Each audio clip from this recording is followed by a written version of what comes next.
The cabin sits deep in the Smoky Mountains, far from the tourist trails of Gatlinburg. You won't find it on any map. You won't see it advertised on those cheerful rental websites with smiling families and hot tubs on the deck. The forest swallows the road leading up to it, and the mist hangs low at night, thick as cotton, wrapping around the trees like something alive. A single lantern swings outside the front door, creaking in the wind. Nobody comes here unless they have to. My name doesn't matter. What matters is that I've been managing this cabin for almost 7 years now. 7 years of cleaning, maintaining, welcoming guests, and making sure everything runs smoothly. I didn't plan to stay this long. When I took the job, I thought it would be temporary, a few months at most, just enough to save some money before moving on to something better. But some things won't let you leave. Some places have a way of holding on to you. The cabin itself is old. Built sometime in the 1890s, according to the deed, by a logging family that disappeared without a trace one winter. The structure has been rebuilt, renovated, and repurposed over the decades, but the bones remain the same. The foundation stones are original. The main support beams are original. And something else. Something I can't quite name. That's original too. When I started, the previous owner handed me a list, 7 rules, handwritten on yellowed paper, the ink faded, but still legible. He was an older man, maybe in his 70s, with hands that trembled slightly as he passed the paper to me. His eyes were tired. Haunted, really. That's the only word for it. Break any one of these, he said, his voice barely above a whisper, and you won't survive the night. I laughed. I actually laughed. I thought it was some kind of joke. Maybe part of the local color. Something to add atmosphere for the guests. You know how these mountain towns love their ghost stories and folklore. I figured he was just playing it up. I don't laugh anymore. Over the past 7 years, I've seen 14 people break these rules. 14 people who thought they knew better, who dismissed the warnings as superstition or performance. 14 people who learned, too late, that some rules exist for reasons beyond understanding. Only 3 of them survived, and none of them were ever the same. So tonight, I'm going to tell you about these 7 rules. I'm going to tell you what happens when they're broken, and I'm going to tell you why. After everything I've seen, I still come back to this cabin every single day, checking and double-checking that every rule is followed to the letter. Because the alternative is worse than anything you can imagine. Let's begin. Rule number 1. Never open the attic door after midnight. The attic door is located at the end of the second-floor hallway, past the 3 guest bedrooms.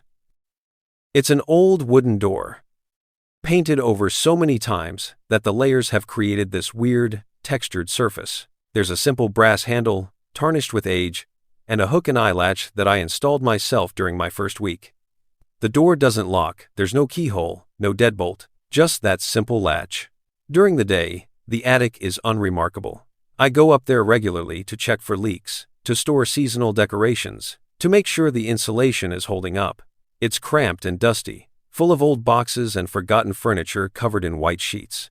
Sunlight filters through a small round window at the far end, illuminating the dust motes that dance in the air. It smells of old wood and mouse droppings, and that particular mustiness that all attics seem to have.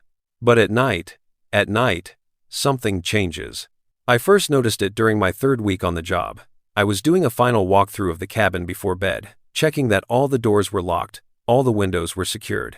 It was around 11:30. As I passed the attic door, I heard something. A soft scratching sound, like fingernails on wood, coming from the other side. I stopped. Listened. The scratching continued, rhythmic and deliberate. Scratch. Scratch. Scratch. Pause. Scratch. Scratch. Scratch. Mice, I thought. Had to be mice. The cabin was old, and despite my best efforts with traps and poison, rodents were a constant battle. I made a mental note to check the attic in the morning and continued my rounds. The next night, same time, same sound. Scratch, scratch, scratch. But this time, it was accompanied by something else. A low humming, almost melodic, like someone singing a lullaby with their mouth closed. The sound made the hair on the back of my neck stand up. I put my hand on the door handle. It was cold. Not just cool, but ice cold. Like I'd touched a block of frozen metal. I pulled my hand back immediately. "Hello?" I called out. No response. Just the scratching and the humming. I should have walked away. But curiosity is a powerful thing, especially when you're young and stupid and convinced that everything has a rational explanation. I reached for the handle again, ready to unlatch the door and see what was making that noise. And then I remembered the list. Rule number 1. Never open the attic door after midnight. I checked my watch. 11:47. 13 minutes to midnight. I was safe. Technically. But something in my gut told me to wait.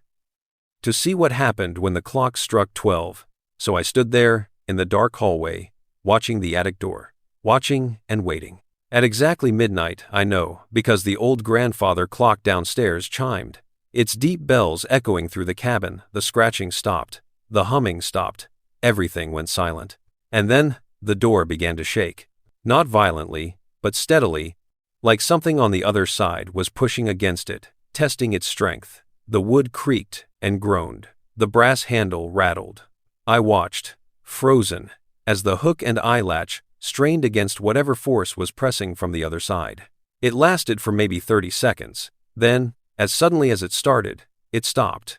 The door went still. The cabin returned to its normal nighttime silence, the settling of old wood, the whisper of wind through the eaves, the distant call of an owl. I didn't sleep well that night. The next morning, I went up to the attic. Everything was exactly as I'd left it. No signs of disturbance, no scratches on the inside of the door, no evidence that anything unusual had occurred. I checked for animal tracks, for gaps in the walls, for anything that might explain what I'd experienced. Nothing. That evening, I asked the previous owner about it. He was still in town, staying with his daughter while he finalized the property transfer. I called him and, as casually as I could, mentioned the noises I'd heard. There was a long silence on the other end of the line.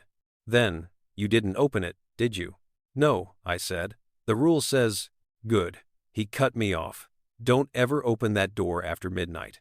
I don't care what you hear. I don't care if it sounds like someone crying for help. I don't care if you hear your own voice calling from the other side. You keep that door latched from midnight until sunrise. Understood?" "But what's up there?" I asked. "What's making those sounds?" Another long silence. "I don't know," he finally said. "And I spent 23 years making sure I never found out. You'd be wise to do the same." He hung up. For the first few months, I followed the rule without question. Every night, I made sure the latch was secured before midnight. I ignored the scratching and the humming and the occasional sound of footsteps on the attic floorboards. I told myself it was all in my head, or animals, or the house settling. I told myself a lot of things. And then came Marcus. Marcus was a guest, a photographer from Nashville who'd booked the cabin for a long weekend. He was in his early 30s, confident to the point of arrogance, with expensive camera equipment and a loud laugh. He arrived on a Friday afternoon, settled into the main bedroom, and spent the evening drinking whiskey on the porch while taking long exposure shots of the stars. I lived in a small apartment attached to the back of the cabin, separate but connected by a breezeway. I could hear the guests if they needed anything, but I tried to give them privacy. That first night with Marcus was quiet. I didn't hear anything unusual. Saturday was fine. Marcus went hiking during the day, came back muddy and tired but in good spirits. He asked me about local legends, ghost stories, anything that might add some flavor to his photo project. I told him a few sanitized versions of local tales, nothing about the cabin specifically, nothing about the rules. The rules were for me to follow, not for guests to worry about. That night, around 11:30, I heard Marcus moving around upstairs. Heavy footsteps, the creak of floorboards, the sound of doors opening and closing. He was exploring.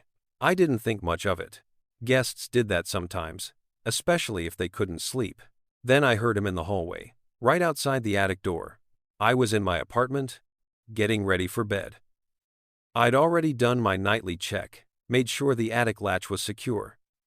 But hearing Marcus up there, moving around, something told me I should check again. I pulled on a robe and headed through the breezeway into the main cabin.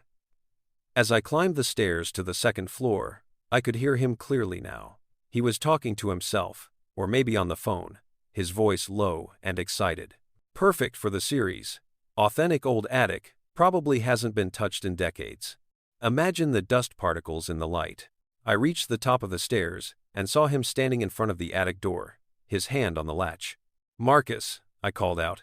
He turned, surprised. "Hey, sorry, but that attic's off limits to guests." He smiled. "Come on, man. I just want to grab a few shots.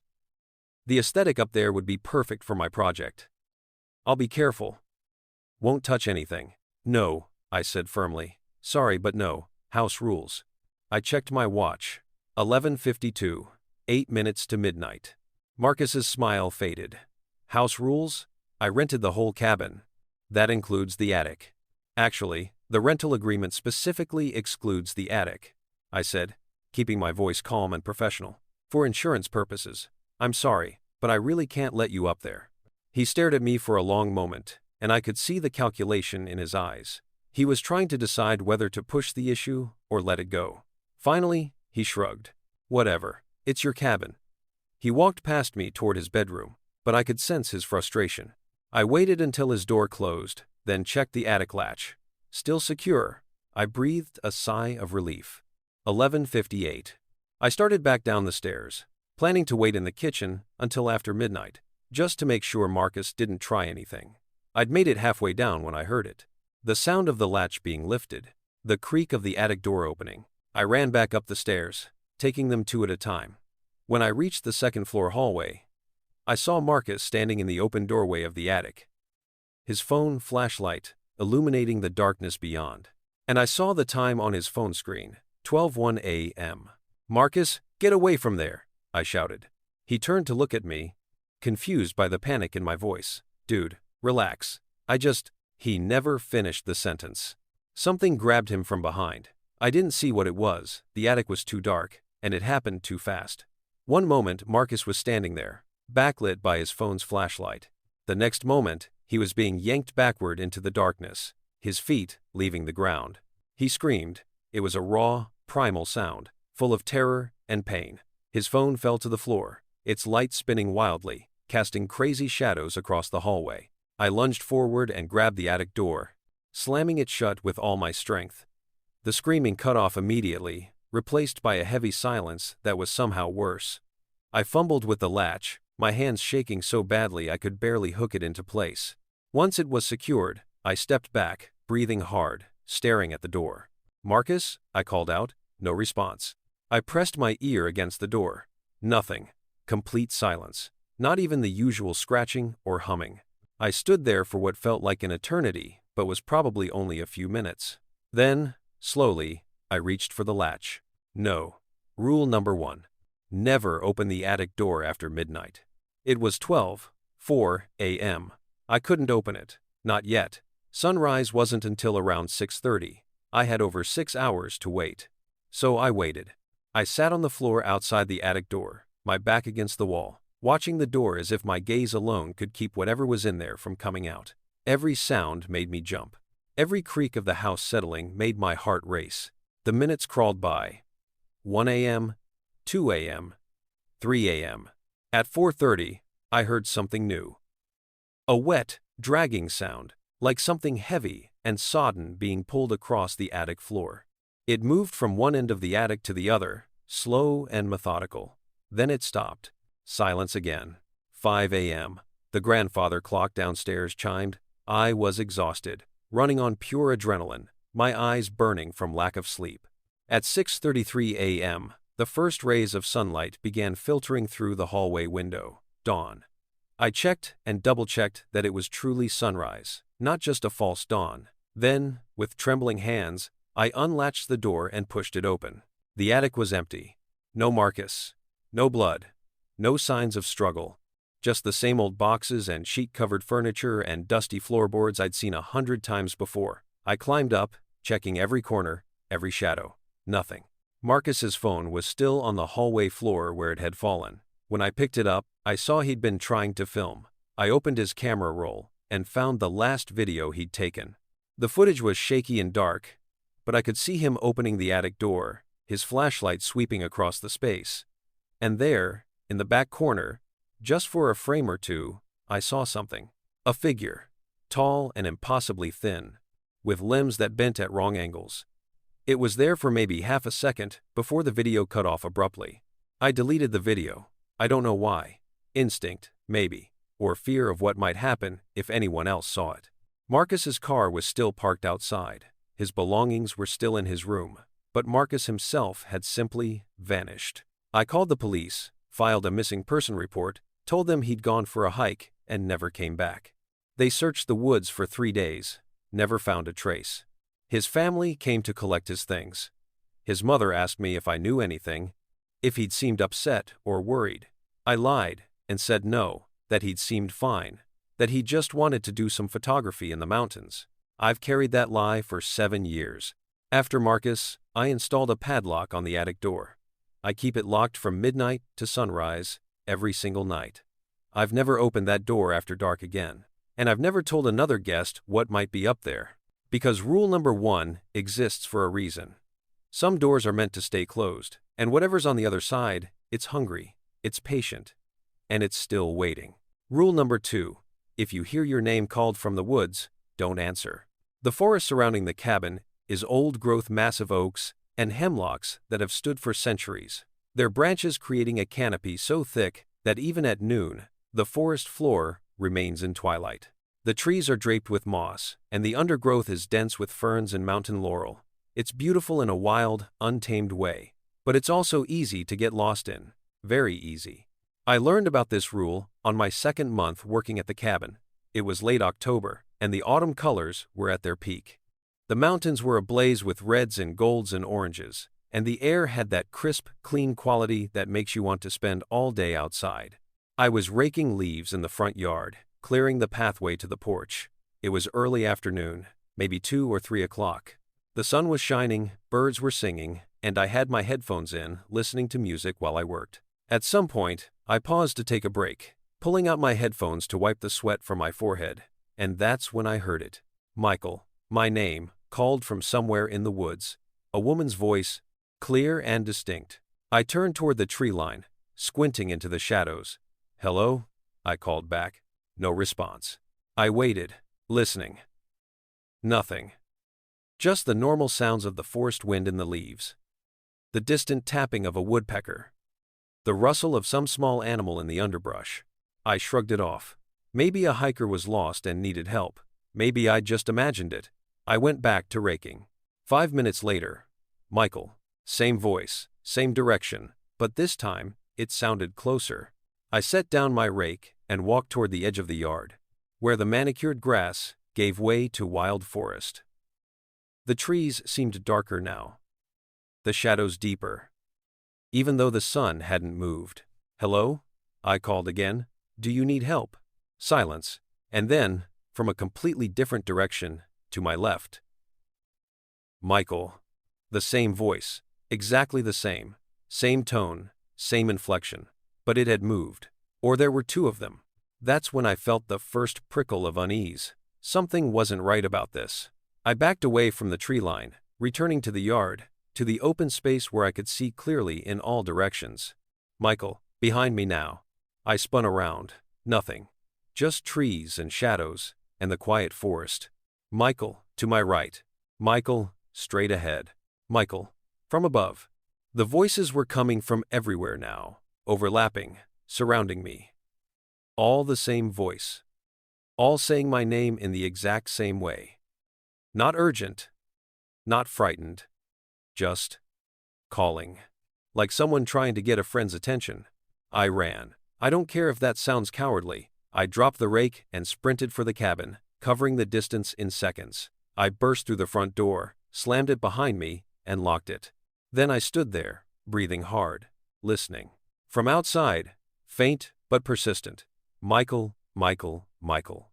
I closed all the windows, drew all the curtains, turned on every light in the cabin, and I waited. The calling continued for about 20 minutes, circling the cabin, always maintaining the same distance, never getting closer or farther away. Then, as suddenly as it had started, it stopped. I sat in the living room, heart pounding, trying to make sense of what had just happened, trying to find a rational explanation. Echo? No, that didn't make sense. Multiple people playing a prank? Possible, but unlikely. Why would they do that? That evening, I finally worked up the courage to pull out the list of rules and read them again. Rule number 2. If you hear your name called from the woods, don't answer. I'd answered, twice, and I'd come close to walking into those woods to investigate. I called the previous owner again. What happens if you answer? I asked without preamble. He sighed. You go looking. You walk into those woods, and you keep walking, following the voice, thinking you're about to find whoever's calling you. But you never do. You just walk deeper, and eventually, you don't walk back out. But what is it? What's calling? I don't know, he said. And I don't want to know. A few locals call it the echo. Others call it the mimic. I've heard it myself, maybe a dozen times over the years. It sounds exactly like someone you know, a family member, a friend, sometimes even your own voice. But it's not them. It's never them. Has anyone? 3 people that I know of, he said quietly. Search parties found one of them, eventually. About 5 miles into the forest, walking in circles, babbling about voices. He died in a psychiatric facility 2 years later. Never recovered. The other 2 were never found. After that conversation, I made a rule for myself. When working outside, I always wore headphones, even if I wasn't listening to anything. If I couldn't hear the voice calling, I couldn't be tempted to answer. But guests were a different story. It happened during my 3rd year. A couple had rented the cabin for their anniversary, Daniel and Rebecca, both in their 40s, seemingly normal and happy. They arrived on a Friday evening, settled in, and spent Saturday exploring the hiking trails around the property. Sunday morning, I woke to frantic pounding on my door. It was Rebecca, still in her pajamas, her face pale with panic. Daniel's gone, she gasped. He went for a morning walk, and he hasn't come back. That was 3 hours ago. I got dressed quickly and grabbed my phone. Where did he go? Which trail? I don't know. He just said he wanted to get some air before breakfast. I thought he'd be back in 20 minutes. We searched the nearby trails, called his name, checked all the obvious places. Nothing. I called the police, and within a few hours, there were search teams combing the forest. It was Rebecca who finally told me the key detail. Late that afternoon, after the searchers had moved deeper into the woods, he said he heard someone calling his name, she whispered. Last night, we were getting ready for bed, and he stopped suddenly. His head cocked, like he was listening to something. He went to the window and looked out at the woods. I asked him what was wrong, and he said, "Did you hear that? Someone just called my name." My blood ran cold. "What did you say?" I said I didn't hear anything. He stared out the window for a while longer, then closed the curtains and came to bed. But he seemed distracted, like he was still listening for something. They never found Daniel. The search went on for 5 days before being officially called off. Rebecca stayed in town for 2 weeks, waiting, hoping. But eventually, she had to go home. She left me her number, made me promise to call if there was any news. There never was. After that, I added a notice to the guest welcome book. It's phrased, casually, like a quirky local superstition. Mountain folklore says that if you hear your name called from the forest, it's just the wind playing tricks. Best not to answer, wouldn't want to disturb the wildlife. Most guests laugh about it. A few take it seriously. But I always emphasize it during check-in, making it seem like a fun local legend while hoping they understand the underlying warning. The thing is, the calling doesn't just happen to people who work at the cabin or stay as guests. It happens to anyone who spends enough time near these woods. I've heard stories from locals, a hunter who heard his dead father calling from a ravine, a teenager who heard her best friend and nearly followed the voice off a cliff, a park ranger who heard his own voice calling and had the presence of mind to walk away. The forest remembers, it learns, it uses what it knows to lure you in. I've heard my name called maybe 30 or 40 times over the years. Different voices now, not just that one woman's voice from the first time. I've heard my mother, my brother, ex-girlfriends, friends from college, even people I haven't thought about in years. The forest knows them all somehow. But I never answer. I plug my ears. I go inside. I turn on music or white noise. I do whatever it takes to block out that sound. Because once you answer, once you acknowledge it, It knows it has you. And then it's just a matter of time before you walk into those woods and never come back out. Last year, a hiker was found about 2 miles from the cabin, sitting at the base of a tree, unresponsive. When the paramedics finally got him to speak, he kept repeating the same thing.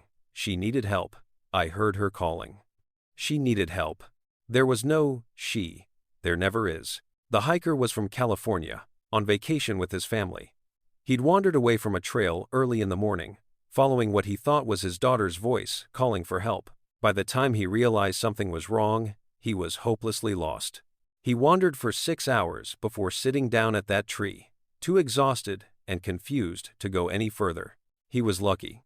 The search team found him before nightfall. But when I saw him at the hospital, his family asked me to visit since I was local and had experience with the area. He looked at me with these empty, haunted eyes and whispered, "It knew her voice perfectly." How did it know her voice? I couldn't answer that. I still can't. All I know is that rule number 2 is maybe the most important of all. Because the woods around this cabin are patient, and they're always listening, and they know exactly what to say to make you come looking. Don't answer. No matter how familiar the voice sounds, no matter how much it sounds like someone you love, someone who needs your help, just don't answer. Rule number 3. Never let the lantern go out. The lantern hangs on a hook beside the front door. An old brass oil lamp that's been there since before I started working at the cabin. Maybe since the cabin was built. It's ornate, with a glass globe and intricate metalwork, the kind of thing you'd see in an antique store with a hefty price tag. Every evening at dusk, I light the lantern. Every morning at dawn, I extinguish it. It burns all night, every night, year-round. I've calculated that I go through about 3 gallons of lamp oil per month, keeping this thing lit. I've considered switching to an electric lamp. It would be easier, cheaper, more reliable, but something stops me every time. Maybe it's the way the previous owner's hands were shaking when he showed me how to fill it, how to trim the wick, how to make sure it never goes out. "This is important," he'd said, his voice grave. "More important than you can understand right now. No matter what happens, no matter what you see or hear, this lantern stays lit from sunset to sunrise. If it goes out." He paused, staring at the flame flickering behind the glass. "Just don't let it go out." For the first year, I followed this rule diligently, but without really understanding why. I told myself it was probably a tradition, maybe a safety thing. A lit lantern would help guests find their way back if they went for an evening walk, or help emergency services locate the cabin if needed.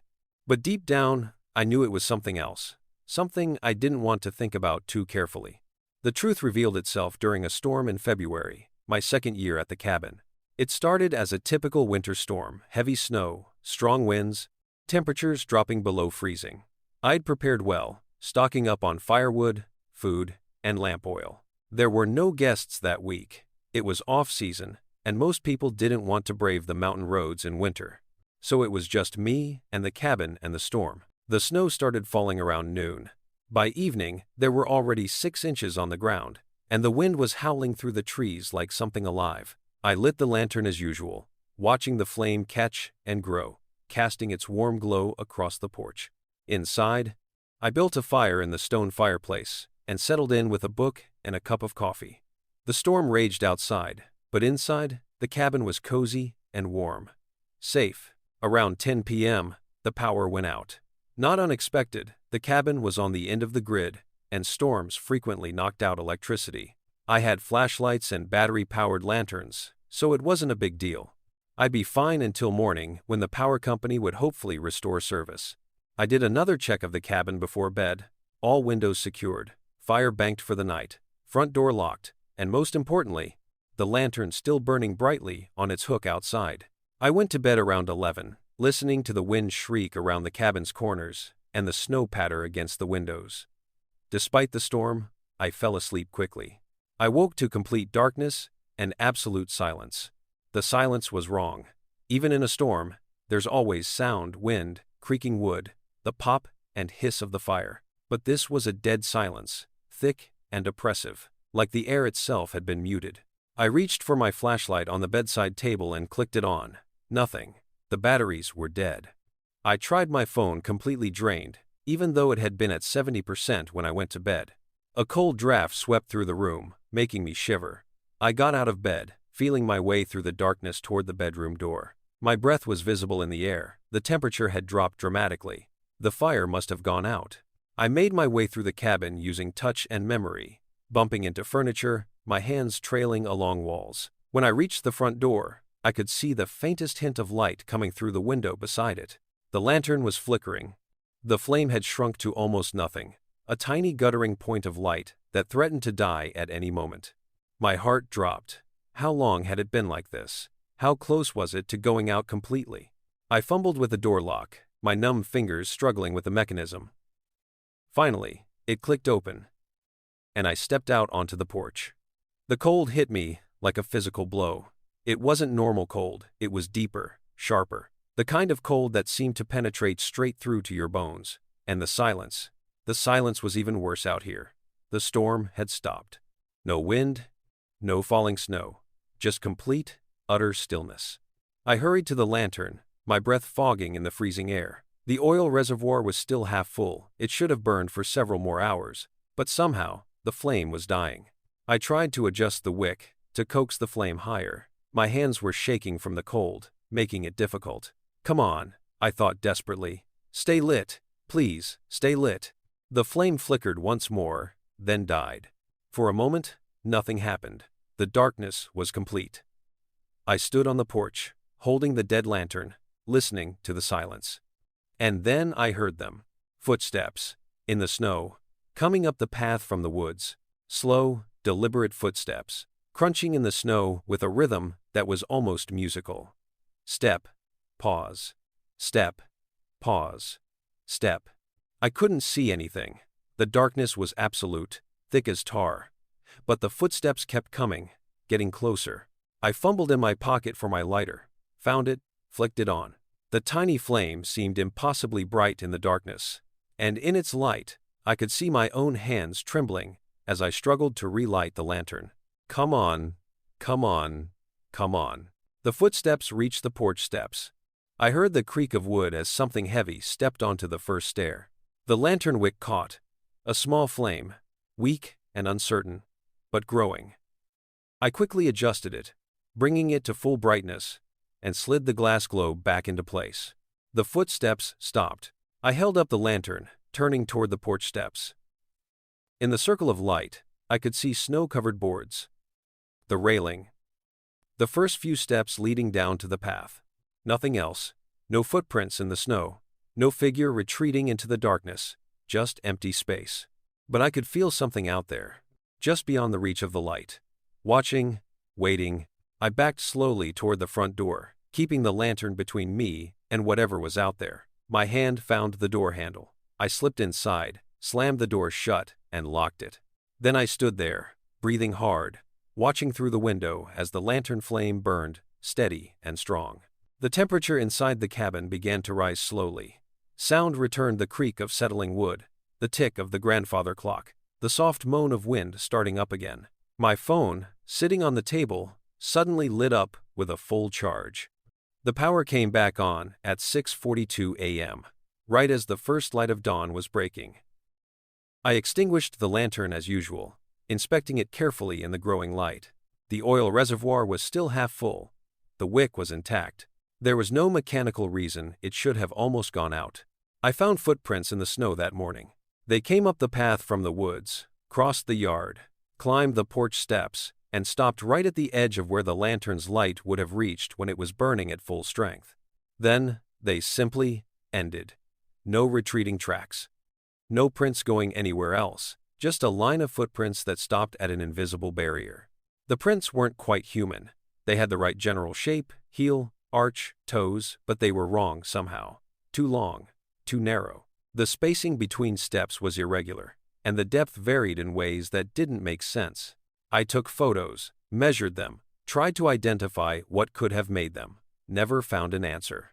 After that night, I became obsessive about the lantern. I check it multiple times every evening. I keep spare oil in 3 different locations. I have backup lighters, matches, and even a fire starter. I've never let it come that close to going out again. Guests sometimes ask about it. Why do you keep that old lantern burning? they'll say. Seems like a waste when you could just use an electric light. I tell them it's tradition. I tell them it's for ambiance. I tell them it helps with navigation at night. All true, in a way. But not the real reason. The real reason is that the lantern isn't just a light, it's a ward, a barrier. As long as it burns, certain things can't reach the cabin. Can't cross that threshold of light. I learned more about this from Clara, a local woman in her 80s who's lived in Gatlinburg her whole life.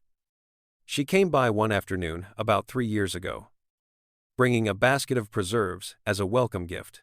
We got to talking on the porch, and she noticed the lantern. "Oh good," she said, her voice full of relief. "You're keeping it lit." Some of the previous caretakers, they didn't understand, thought it was silly superstition. "What happened to them?" I asked. She looked out at the woods, her weathered face, thoughtful. "They didn't last long. Either they left of their own accord, said the place felt wrong at night, or she trailed off. Or what? Or they disappeared. My grandfather told me about this cabin, about what stands in these woods. Said the people who built this place, they knew. They understood that some places exist between things, between the world we know and the world we don't. This is one of those places, the lantern. It's an agreement. Of sorts. A boundary. As long as it burns, you're under protection.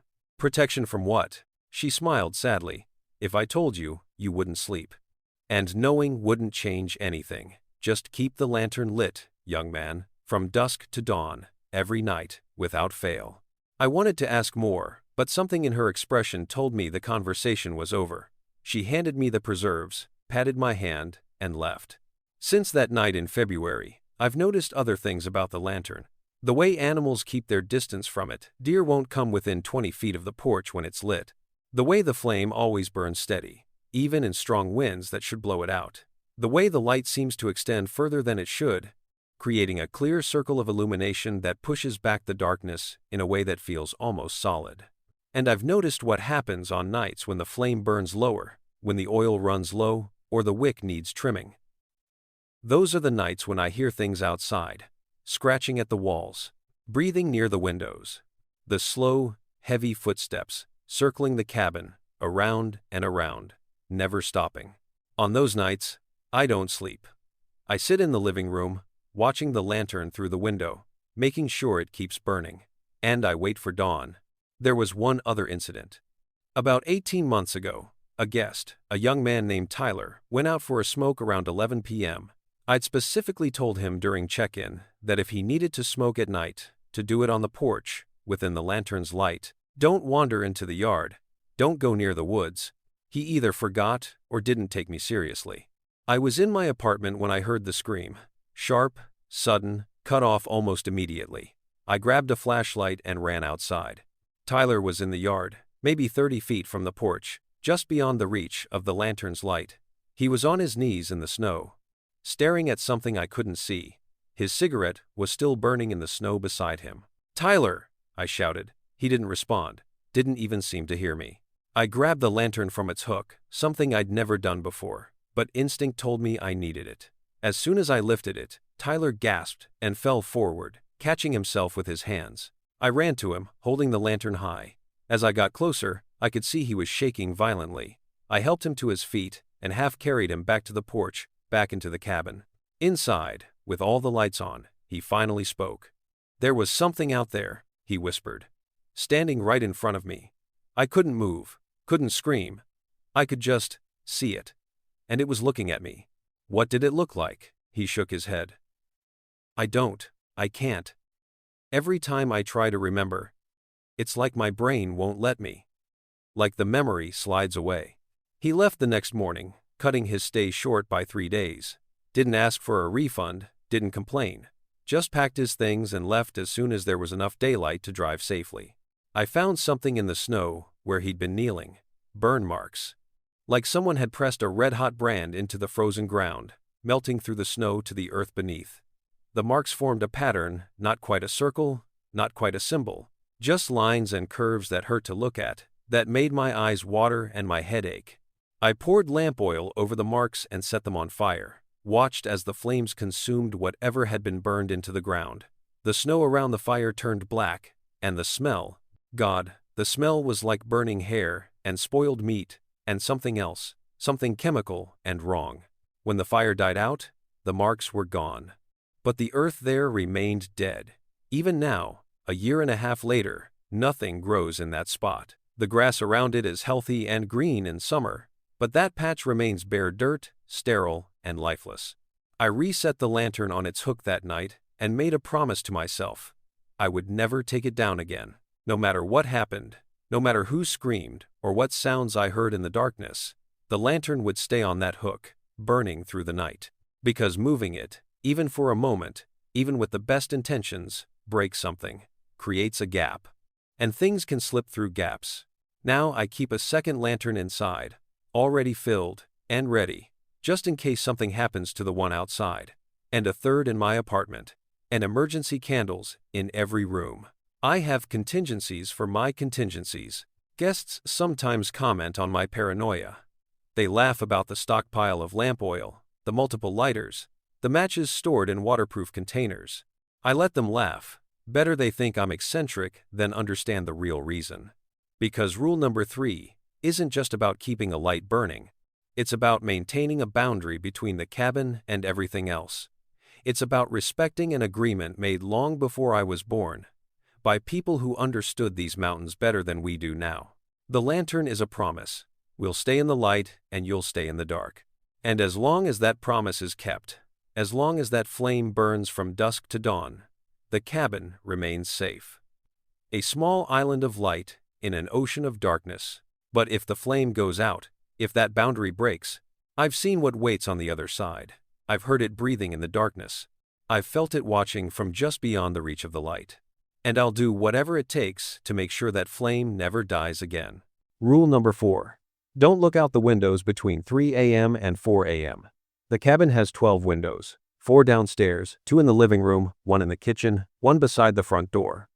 8 upstairs, 2 in each bedroom, 2 in the bathroom. All of them face the forest. All of them provide a clear view of the woods surrounding the property. During the day, these views are beautiful. Sunlight filtering through the trees, birds flitting between branches, the occasional deer wandering through the underbrush. It's the kind of scenery people pay good money to wake up to. But at night, especially during that hour between 3 and 4 a.m., those same windows become something else entirely. I discovered this rule the hard way.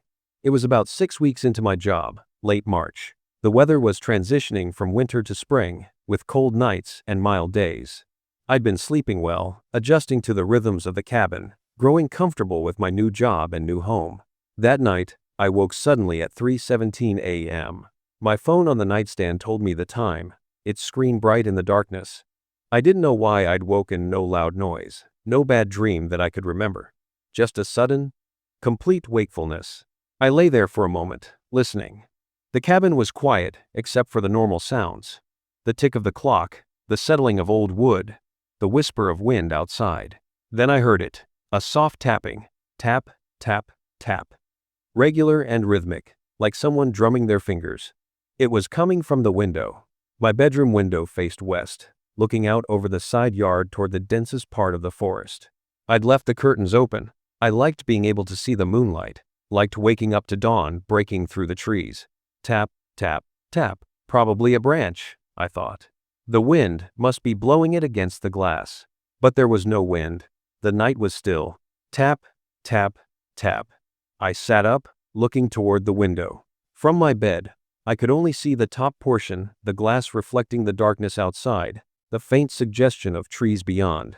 Tap, tap, tap. The sound was definitely coming from the window.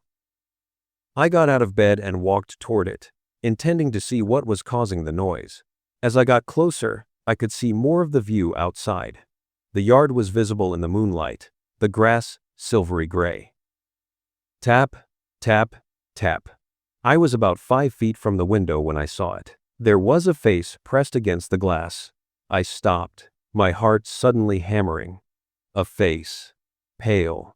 Pressed flat against the window from the outside. Features distorted by the pressure. 2 eyes, a nose, a mouth, all wrong, all flattened. It was smiling. I stumbled backward, a strangled sound escaping my throat. My legs hit the bed and I sat down hard, unable to look away from the window. The face didn't move, didn't blink, just kept smiling that impossible, too wide smile, its flattened features grotesque in the moonlight. And then I realized, my bedroom was on the second floor. There was nothing outside that window, but a 20-foot drop to the ground below. Nothing to stand on, no tree close enough to climb, nothing. But there was a face, pressed against my window, smiling. I don't know how long I sat there, frozen, staring at that thing. It could have been seconds or minutes. Time seemed to stop, stretching out in that moment of horror. Finally, moving like I was underwater, I reached for my phone. I needed light, needed to see this clearly, to prove to myself that it was real, or that I was dreaming, or... I turned on the phone's flashlight and pointed it at the window. The face was gone. I sat there, breathing hard, my hands shaking so badly I could barely hold the phone. The window was empty, just glass and darkness, and my own reflection staring back at me, eyes wide with fear. I didn't sleep for the rest of the night. I sat on my bed, lights on, curtains now firmly closed, jumping at every sound. When dawn finally came, I checked outside. There were no footprints in the dirt below my window. No ladder. No signs that anyone or anything had been there. I called the previous owner. Between 3 and 4 a.m., he said when I described what I'd seen. You looked out a window between 3 and 4 a.m. There was tapping. Something was tapping on the glass.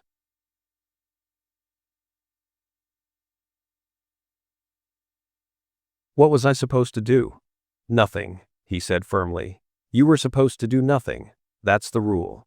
Don't look out the windows between 3 and 4 a.m., no matter what you hear.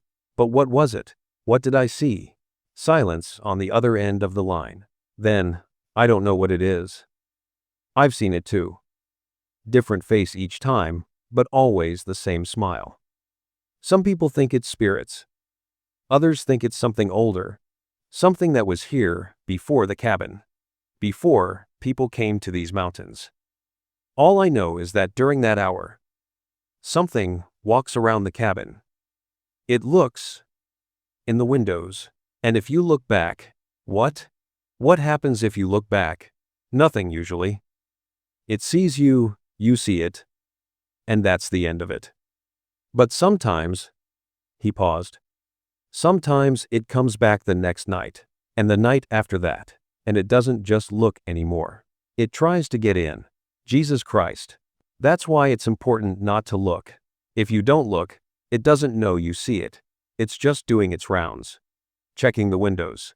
But once you make eye contact, once it knows you're aware, it becomes interested. I spent the next week dreading nightfall. Every evening, before going to bed, I closed every curtain and blind in the cabin, making sure not even a crack of the outside world was visible. I set alarms to make sure I never woke during that hour between 3 and 4 a.m. But on the 8th night, I woke again at 3:17 a.m., exactly the same time. And I heard the tapping again, moving from window to window downstairs. Tap, tap, tap, in the living room. A pause. Then tap, tap, tap in the kitchen. Another pause. Tap, tap, tap by the front door. It was making rounds. I lay in my bed, curtains closed, willing myself not to move, not to look, not to acknowledge what I was hearing. The tapping moved upstairs, one of the guest bedrooms, the bathroom, the other guest bedroom. Then it was at my door. Not my window, my door. The bedroom door that opened onto the hallway. I heard the tapping clearly. 3 distinct knocks on the wood. Tap, tap, tap. I held my breath. The door was locked. I always locked it now before going to sleep. Tap, tap, tap. A pause. Then I heard something else. The doorknob slowly turning, testing the lock. It rattled quietly, then stopped. Footsteps moved away down the hallway. I heard them descend the stairs, heavy and deliberate. The front door creaked. I'd left it unlocked, I realized with horror, and then silence. It had come inside. I didn't move, didn't breathe, just lay there in the darkness, listening. Nothing. Complete silence. Minutes passed. 5, 10, 15. Still nothing. At exactly 4 a.m., my phone alarm went off, the one I'd set to tell me when the danger hour was over. I nearly jumped out of my skin at the sound. I waited another 10 minutes before finally getting up, unlocking my bedroom door, and checking the cabin. Every window was closed. Every door was locked, including the front door, which I knew I'd heard open. There were no signs that anything had been inside. No footprints, no disturbances, nothing out of place. But on the front door, on the inside, I found something. Scratches in the wood. 4 parallel lines, like someone had dragged their fingernails down the surface. The wood was gouged deep, deeper than any human fingernails could manage. I sanded down the scratches and refinished the door. But they came back the next night. And the night after that. Every morning, I'd find them again. Fresh and deep. Always in the exact same place. Finally, I stopped trying to remove them. They're still there now, a permanent reminder. After that, I made it a rule for guests too. I added it to the welcome information. For the most restful sleep, we recommend keeping curtains closed at night. The cabin faces west, and early morning light can be quite bright. Most people follow it without question. But some don't. There was a woman named Patricia, a nature photographer, who stayed for a week 2 years ago. She was doing a project on nocturnal wildlife and wanted to keep her curtains open so she could watch for animals at night. I strongly discouraged this, explained about the early light, the privacy concerns, the temperature regulation. She smiled and nodded, but I could tell she wasn't really listening. The first night, she was fine. So was the second. On the third night, I heard her scream at 3:34 a.m. I ran to the main cabin and found her in the living room, shaking, her camera clutched in her hands. She'd been trying to photograph whatever animals might come by, she said. Had her camera set up by the window, pointing out into the darkness. There was something out there, she whispered, standing right at the edge of the yard, just beyond the lantern light. It looked human, but wrong. All wrong. And when it saw me, when it realized I was watching, it smiled? I guessed. She nodded, tears streaming down her face. How did you know? Please, I said, close the curtains. Don't look out the windows for the rest of the night. It's safer that way. She wanted to know more, wanted explanations, but I couldn't give her any. I just repeated, close the curtains, don't look out. She left the next morning, but before she did, she showed me the photos from her camera. She'd been shooting on motion activation, the camera automatically taking pictures when it detected movement. There were hundreds of photos, all taken between 3 and 4 a.m., all showing the same thing. The windows. Different windows, different angles. But always the windows. And in each photo, pressed against the glass from outside, was a face. A different face in each photo, men, women, children, elderly, all with that same impossible smile. All pressed flat against the glass, as if they were trying to push through. The last photo, taken at 3:59 a.m., showed something different. The living room window, shot from inside. And there, reflected in the glass, barely visible, was something standing behind Patricia, right behind her, close enough to touch. The image was blurry, indistinct, but I could make out a tall figure, impossibly thin, with 2 long arms hanging at its sides, and that smile, always that smile. Patricia deleted all the photos after showing them to me, said she never wanted to see them again. I don't blame her. Since then, I'm even more strict about the rule. I close the curtains myself every evening, checking every window in the cabin. I've installed blackout curtains in the bedrooms, heavy fabric that doesn't let even a sliver of light through. During that hour between 3 and 4 a.m., the cabin is sealed, shut off from the outside world. And I've learned to sleep through it. My body has adjusted, developed a pattern. I fall asleep before midnight and don't wake until after 4 a.m. My subconscious has learned what my conscious mind knows. Some things are better left unseen. But sometimes, on nights when sleep doesn't come easily, I lie awake and listen. I hear the tapping making its rounds. Window to window. Circling the cabin. Sometimes I hear other sounds too. Scratching, breathing, the soft thud of something heavy being pressed against the glass. And once, just once, I heard a voice. My own voice, coming from outside the window. Calling my name. Asking myself to let me in. I didn't look. I've never looked again during that hour. Because now I understand. Whatever walks around the cabin between 3 and 4 a.m., whatever presses its face against the windows and smiles that terrible smile, it's patient. It's been here longer than the cabin, longer than the trees, longer than anyone can remember. And it's waiting. always waiting. For someone to look, for someone to see, for someone to invite it in, even unknowingly. By acknowledging its presence, the curtains stay closed, the windows remain covered, and I've learned to sleep through that hour, to let it pass unmarked and unobserved. Because rule number 4 isn't about what you might see, it's about what might see you looking. Rule number 5. If something knocks 3 times, don't answer the door. Not 2 knocks, not 4 or 5, 3 knocks, specifically. 3 deliberate, evenly spaced knocks that sound like someone following a protocol, like they know the magic number that should grant them entry. Knock, knock, knock. Always the same rhythm, always the same spacing, always 3. I learned about this rule before I learned what happens when you break it. The previous owner was adamant about this one, more than any of the others. Delivery people knock once, maybe twice, he explained. Friends knock in their own patterns. But something that knocks exactly 3 times, with that specific pause between each knock, that's not human. That's something else, using human customs to trick you into opening the door. What if it's an emergency? I'd asked. What if someone actually needs help? He gave me a long, serious look. If it's a real emergency, they'll knock more than 3 times. They'll keep knocking, bang on the door, shout for help. They won't just knock 3 times and wait politely. That politeness, that's how you know it's not human. For the first few months, I didn't experience this rule at all. Plenty of people knocked on the cabin door, guests arriving, delivery drivers, hikers asking for directions or water, but none of them knocked exactly 3 times.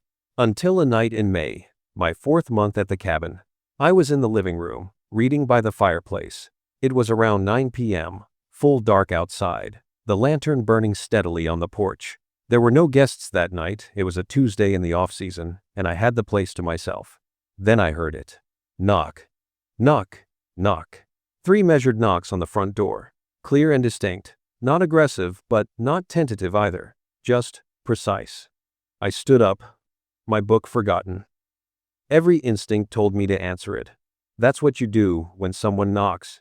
You answer. It's basic courtesy, basic humanity. But I remembered the rule. I walked to the door quietly and looked through the peephole. The porch was empty. Just the lantern swaying slightly in the breeze, casting moving shadows across the wooden boards. No person. No animal. Nothing. I waited. Maybe a minute passed. Knock, knock, knock. The same 3 knocks, same rhythm, same intensity. But I was looking through the peephole, and there was nothing there. Nothing touching the door. No one standing on the porch. My hand was on the doorknob before I realized what I was doing. Some automatic response to the sound of knocking, so ingrained I didn't even think about it. I pulled my hand back like the metal had burned me. Knock. Knock. Knock. Who's there? I called out, my voice shakier than I wanted it to be. No answer. Just silence. Then after that precise interval, knock, knock, knock. It continued for 20 minutes. Every minute or so. 3 knocks. Same rhythm. Same force. Never more, never less. Never a voice. Never a sound between the knocks. Just that patient, persistent summons. Then it stopped. I waited another 10 minutes, watching through the peephole, but nothing appeared. Eventually, I returned to my chair, but I didn't read anymore that night. I just listened, waiting for those 3 knocks to return. They didn't. Not that night. But they came back 3 nights later. Same time, around 9 p.m. Knock, knock, knock. And again, nothing visible through the peephole. Nothing on the porch. This pattern continued for about 2 weeks. Every few nights, always around the same time, those 3 knocks would sound. I never answered. Never opened the door during the knocking. I waited until it stopped, then checked outside. Never found anything. I started to wonder if I was imagining it. Some kind of auditory hallucination brought on by the isolation and the strange rules I was following. But then the guests experienced it too. A couple named James and Lisa, staying for a long weekend in June. Nice people, recently married, wanting a quiet retreat. They arrived Friday afternoon, settled in, had dinner in town, came back to the cabin around 8:30. I was in my apartment when I heard them talking on the porch, louder than necessary. their voices carrying an edge of unease. "Wasn't me," James was saying. "Well, it wasn't me either," Lisa replied. "So who knocked?" I stepped out and found them standing by the front door, both looking confused. "Everything okay?" I asked. "Someone knocked," James said. 3 times. We were in the living room. We both heard it clearly. But when I opened the door, no one was there. My stomach dropped. "You opened the door?" "Yeah, of course. Someone knocked. But there's nobody out here, and we didn't hear any footsteps or a car leaving." I forced myself to stay calm. "Probably kids from town. They sometimes play pranks up here, knock and run. Don't worry about it." They seemed to accept this explanation, though they both still looked unsettled. I waited until they'd gone back inside, then I checked the porch carefully. No footprints in the dust, no signs anyone had been there. But James had opened the door. He'd broken the rule. I stayed up that night, listening, waiting. Around 2 a.m., I heard them stirring in the main cabin. Footsteps on the stairs, voices speaking in low, urgent tones. I went to check on them, found them both in the living room, fully dressed despite the hour. Lisa was pale, her arms wrapped around herself. James looked angry, his jaw tight. "Did you hear that?" he demanded when he saw me. "Hear what?" "The knocking. It's been going on for an hour. Someone keeps knocking on the door 3 times, then waiting, then 3 more times. Over and over. And every time we look, there's nothing there." "Have you opened the door?" I asked quickly. "Once. The first time. But after that," he trailed off. "After that, what?" Lisa spoke up, her voice trembling. "After that, it started knocking on other things. The windows, the walls, even the floor at one point. From underneath. Always 3 knocks. Always the same rhythm." I felt cold. "Pack your things. Leave at first light. I won't charge you for the stay." "What?" James looked at me like I was crazy. "We're not leaving because of some prank." "It's not a prank," I said. "Please, trust me. Pack your things and leave as soon as there's enough light to drive." Something in my voice must have convinced them, because they didn't argue further. They went upstairs to pack while I waited in the living room, listening. Knock, knock, knock. On the window behind me. I didn't turn around. Knock, knock, knock. On the ceiling above me. Something was in the attic or on the roof. Still those same 3 knocks. Knock, knock, knock. On the wall to my left, then my right, then behind me again. Moving around the room, circling, always 3 knocks. Always that perfect rhythm. James and Lisa came downstairs with their bags, moving quickly, no longer questioning my urgency. They could hear it now, all around us. The 3-knock pattern echoing through the cabin from every surface. "Is the car locked?" I asked James. He nodded. "I'll go start it." "No. We all go together. Right now."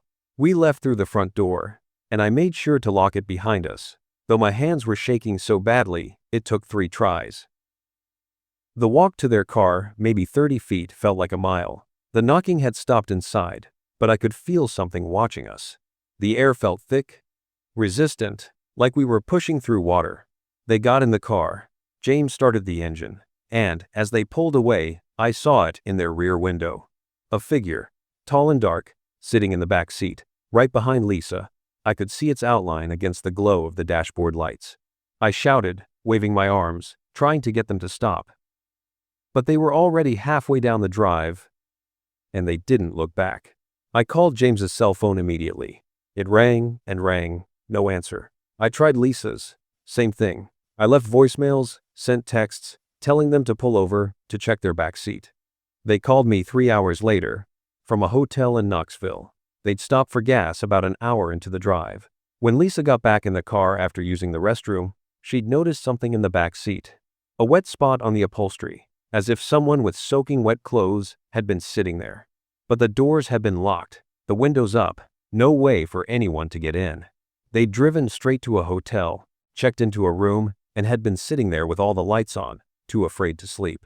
"What was in our cabin?" Lisa asked me. "What was knocking?" I didn't have an answer. I still don't. All I know is what I told them. "I'm sorry. I should have warned you better. Don't answer doors after dark for a while. And if you hear 3 knocks, just ignore it." Ein Quote. Wetter 10. and I descended and had clashen. I'm create dot, with dot they, and dot by, with dot by, dot. After they hung up, I went back into the cabin. The knocking had stopped completely. Everything was quiet, normal. But there were wet footprints leading from the front door through the living room, up the stairs, into the guest bedroom where James and Lisa had slept. The footprints weren't shaped like shoes or boots. They looked like bare feet, but wrong, too long, too thin, with too many toes. The water looked dark in the flashlight beam. When I touched it, my fingers came away red. Not blood. Something else. It smelled like copper, and old pennies and rot. I cleaned the footprints with bleach and hot water, scrubbed until my hands were raw. But for weeks afterward, I could still see the faint outline of them when the light hit the floorboards just right. Since then, I've heard those 3 knocks dozens of times. Sometimes when I have guests, sometimes when I'm alone. It never knocks on the same schedule. Sometimes weeks go by with nothing. Then it'll come 3 nights in a row. But I never answer, not anymore, and I've gotten better at warning guests. If you hear 3 knocks on any door or window during the night, don't respond. I tell them during check-in. It's probably just the wood settling, or an animal, but best to ignore it. If someone really needs help, they'll knock more than 3 times. Most guests laugh it off as quirky mountain superstition. A few take it seriously. Either way, I've said my piece. After that, it's up to them. Just last month, a guest, a single man, traveling alone, ignored the warning. Heard the 3 knocks, opened the door, saw nothing, closed the door, and went back to watching TV. He left the next morning, cutting his week-long stay down to a single night. Wouldn't say much about why, just that he didn't feel comfortable in the cabin. But as he was loading his car, I saw him looking at his hands, turning them over and over, as if seeing something there that I couldn't. "You okay?" I asked. He looked at me with hollow eyes. "Do you ever get the feeling that something's following you? Like a shadow. But it's more than a shadow. Like it's learning about you. Getting ready." I didn't know what to say to that. He left without another word. I haven't heard from him since. The knocking comes less frequently now. Sometimes a month will pass without hearing it, but it always comes back, patient and persistent. Knock, knock, knock. 3 times, then silence. Waiting. Sometimes I wonder what would happen if I answered.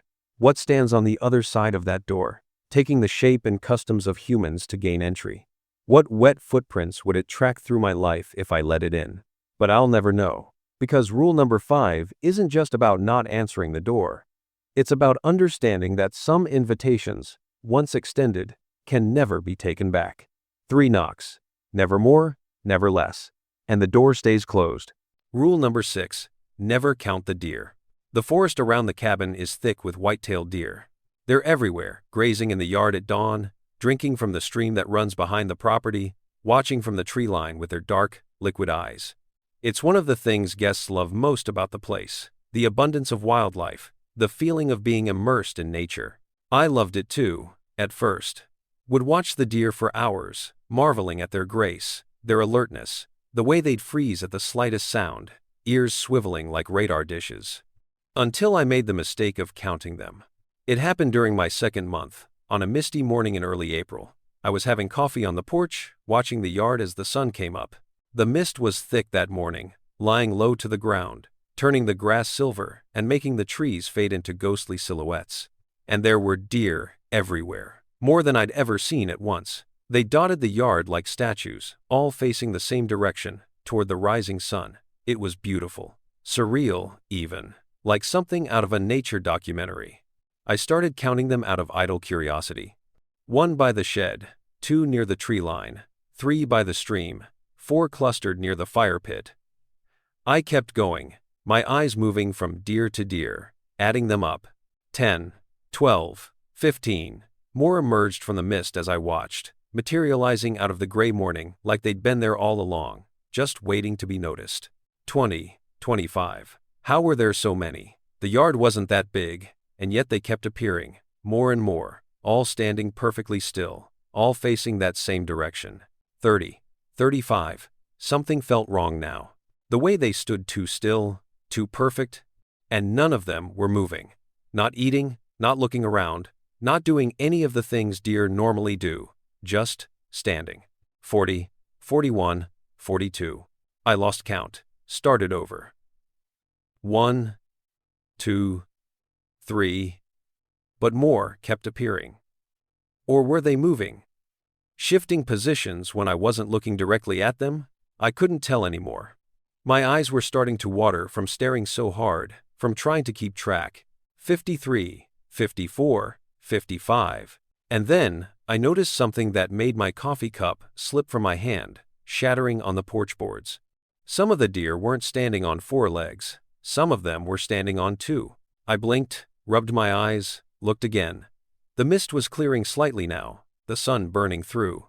And yes, there in the back of the yard, near the tree line, a deer standing upright, balanced on its hind legs like a person. Its front legs hung at its sides, almost like arms. Its head was tilted at an angle that wasn't quite right, watching me with those dark eyes.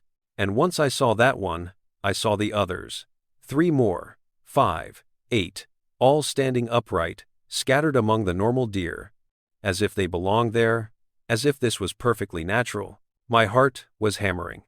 I stood up slowly, my eyes locked on the nearest standing deer. It didn't move. None of them moved. They all just watched me, with those liquid black eyes, patient and still. I backed toward the cabin door, feeling behind me for the handle. Found it, turned it, stepped inside and slammed the door shut, locking it with shaking hands. Through the window, I could still see them, all of them. Dozens of deer, some on 4 legs, some on 2, all standing in my yard, all facing the cabin now, all watching. I closed the curtains, sat on the floor with my back against the door, tried to calm my breathing, told myself I'd imagined it, that the mist had played tricks on my eyes, that I was still half asleep and confused. But I knew what I'd seen. After about 20 minutes, I heard them leave. The sound of many hooves on the ground, moving away into the forest, retreating. When I finally worked up the courage to look outside again, the yard was empty. I called the previous owner. "How many did you count?" were his first words after I described what I'd seen. I don't know. I lost track. Maybe 55, 60? There were so many, and some of them were standing, he finished. Standing like people. You've seen it. Once. Only once, and I never counted them again. His voice was heavy. That's rule number 6. Never count the deer. As long as you don't count them, they're just deer. They graze, they move around, they behave normally. But once you start counting, once you try to quantify them, to pin them down with numbers, they change. What are they? I don't know. Maybe they're exactly what they appear to be, deer. But this land, this forest, it doesn't like being measured, doesn't like being quantified or controlled. The deer are part of it, and when you count them, you're trying to impose order on something that shouldn't be ordered, so it pushes back. What happens if you keep counting? If you count them all? Silence. Then, I've heard stories. A hunter, back in the 60s, tried to count a herd that was crossing his path. Said he got up to 112 before he lost count. Found him 3 days later, 5 miles from where he started, wandering in circles. He kept saying the same thing. They're still coming.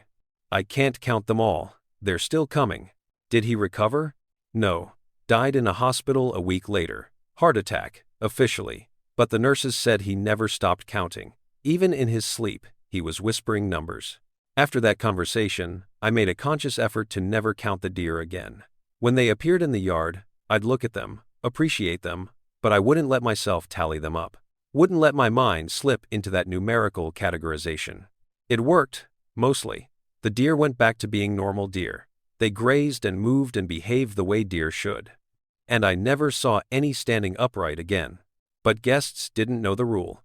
And sometimes, they'd comment on how many deer there were.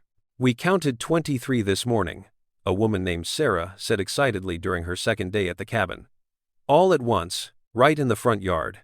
It was amazing." I felt cold. That's great. But you might want to just enjoy them without counting. It's supposed to be unlucky in these mountains to count wildlife. Old superstition. She laughed. That's charming, but I already took pictures and counted them for my nature journal.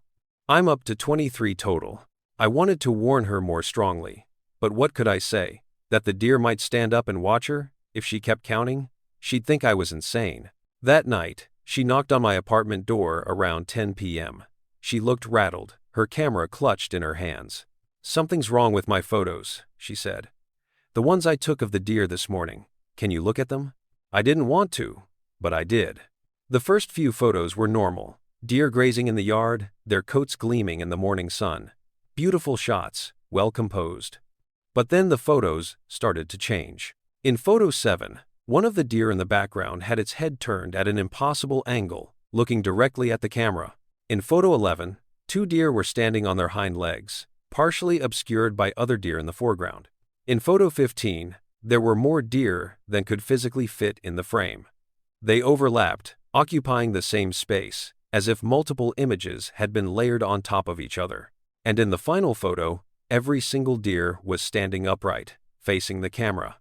Their eyes were completely black, not just dark, but black, like holes in the world. And in the background, barely visible, were more deer. Dozens more, hundreds, stretching back into the forest as far as the image could capture. All standing, all watching. "I don't understand," Sarah whispered. "I was right there. I saw them. They were just regular deer." "Delete these," I said, handing the camera back to her. "Delete them, and don't take any more pictures of the deer. But, please, trust me, just delete them." She did, right there in front of me, her hands shaking as she scrolled through and removed each image. When they were gone, she looked up at me with frightened eyes. "What's happening here?" "This place has rules," I said. "Old rules. And one of them is that you don't count the deer. You saw them. You photographed them. You counted them. And now they're aware of you. That's insane.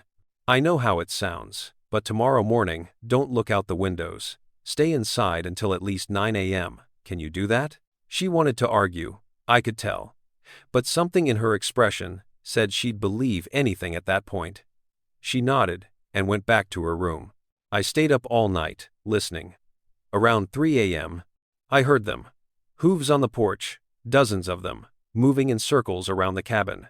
The sound was rhythmic, almost ritualistic, like a dance or a ceremony.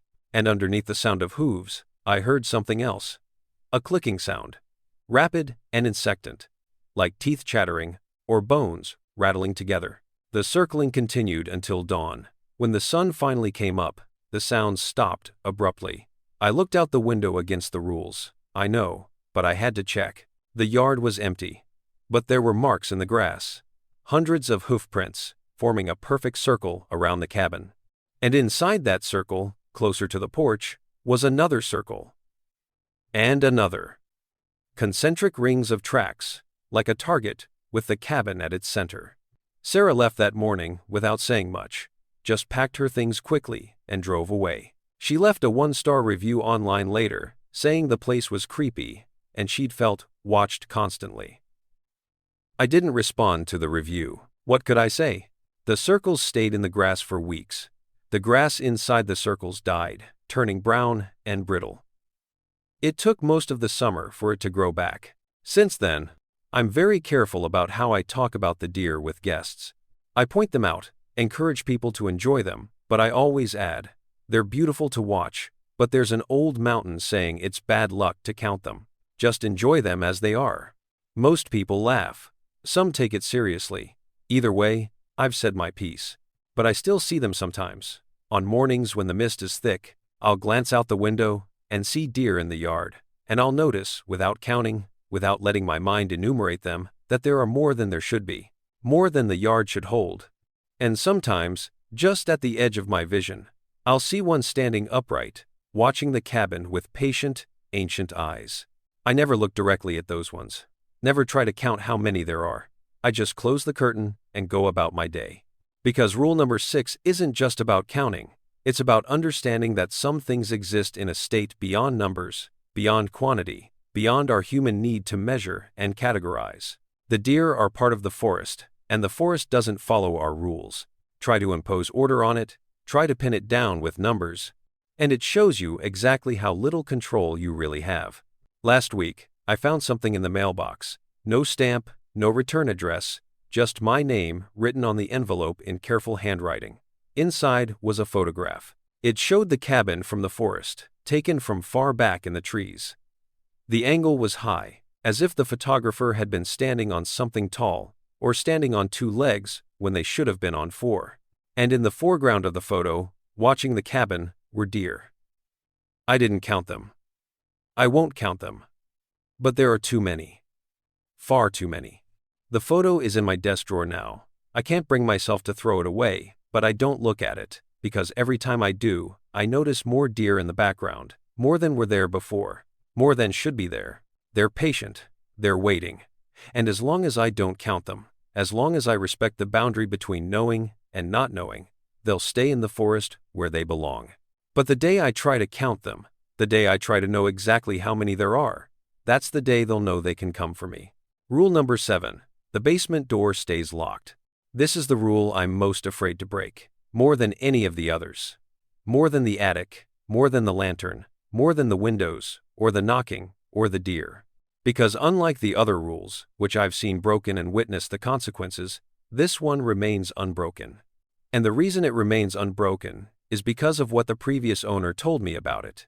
The basement door is in the kitchen, tucked into a corner near the pantry. It's made of thick oak, reinforced with iron bands, and has 3 separate locks. Not 1, not 2, but 3, a deadbolt, a padlock, and an old-fashioned key lock that requires a heavy brass key. When the previous owner handed me that key, his hands were shaking worse than I'd ever seen. This is the most important rule, he said. All the others, if they're broken, there are consequences. Bad consequences. But they're survivable, in a way. But this one. He gripped my hand, pressing the key into my palm. If this door is ever opened, if whatever's down there gets out, it won't just be you who pays the price. It'll be everyone. Everyone in the cabin. Everyone on this mountain, maybe beyond. Do you understand? I nodded, though I didn't really understand. Not then. What's down there? I asked. He looked at the door.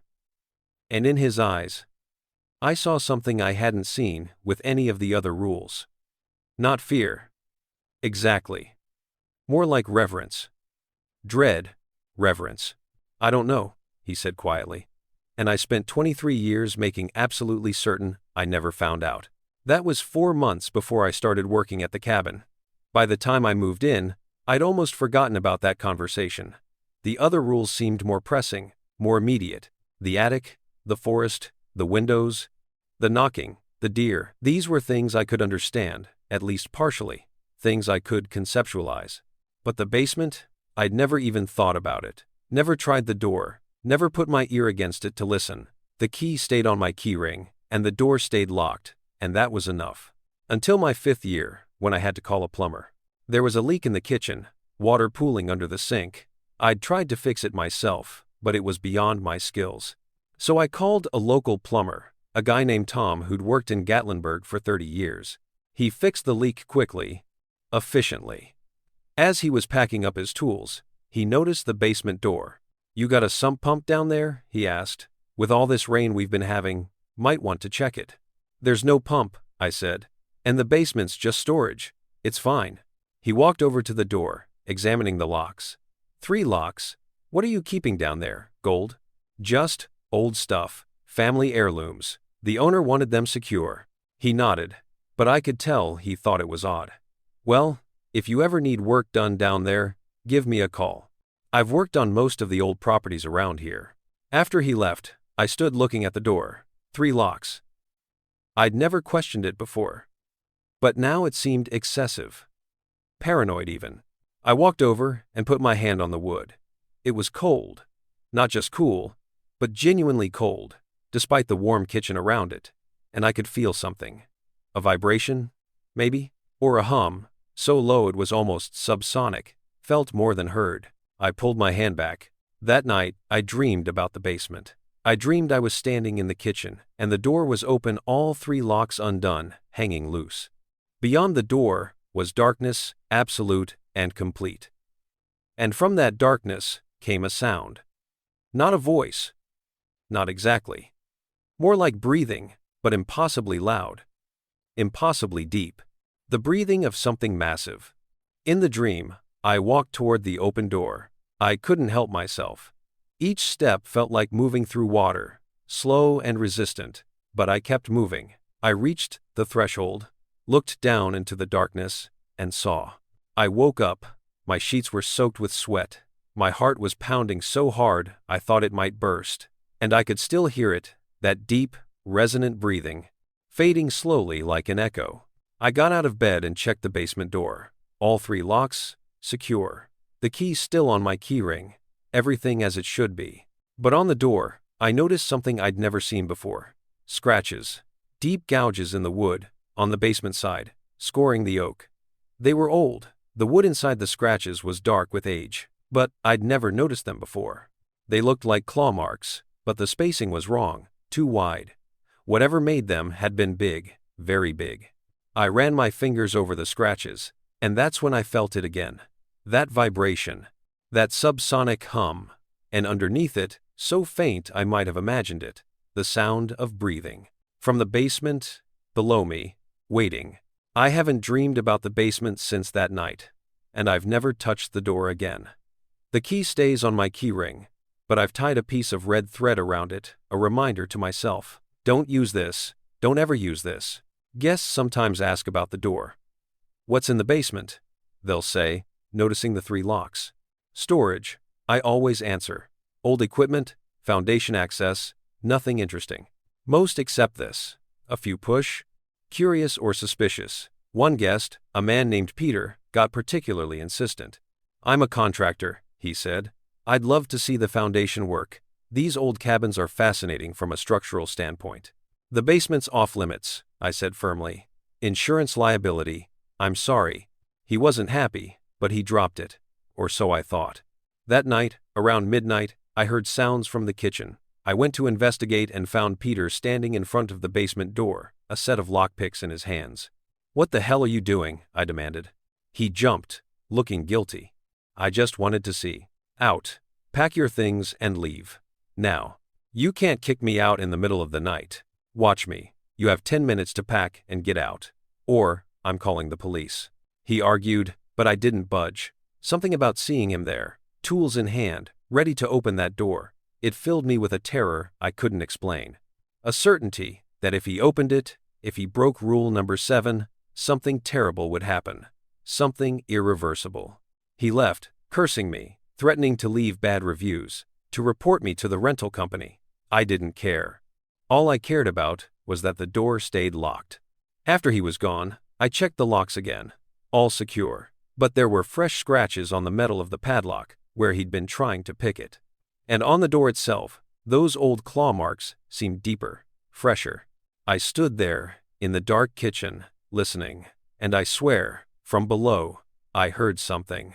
Not breathing this time, worse, a sound, like stone, grinding on stone.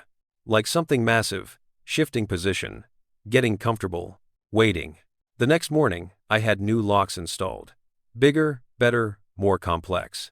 5 locks now instead of 3. And I moved a heavy shelf in front of the door, loaded with canned goods and supplies. Not enough to completely block it, but enough to make it harder to reach. Enough to slow someone down if they tried.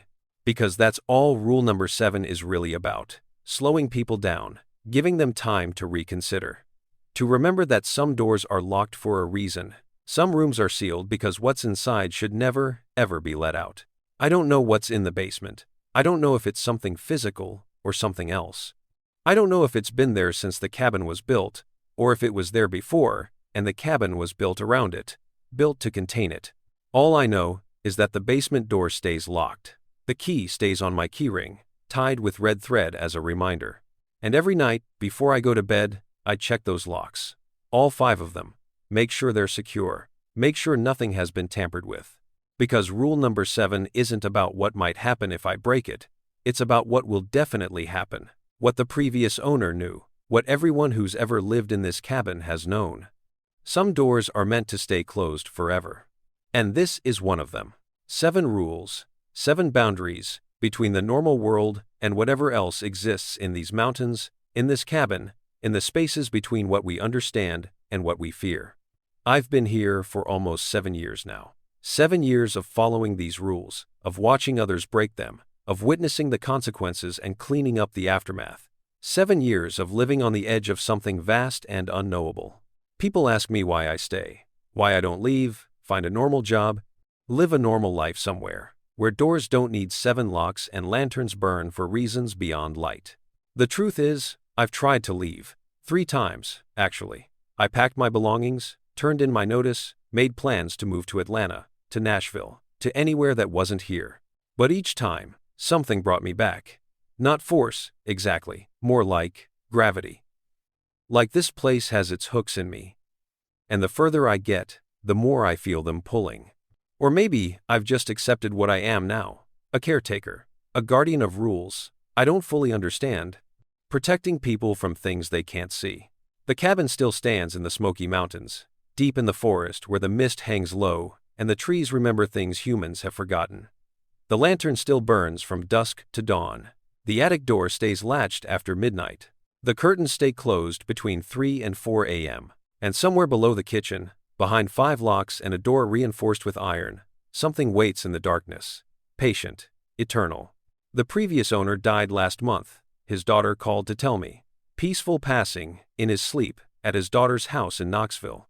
At the end, she said, he kept asking about the cabin, whether the rules were being followed, whether everything was secure.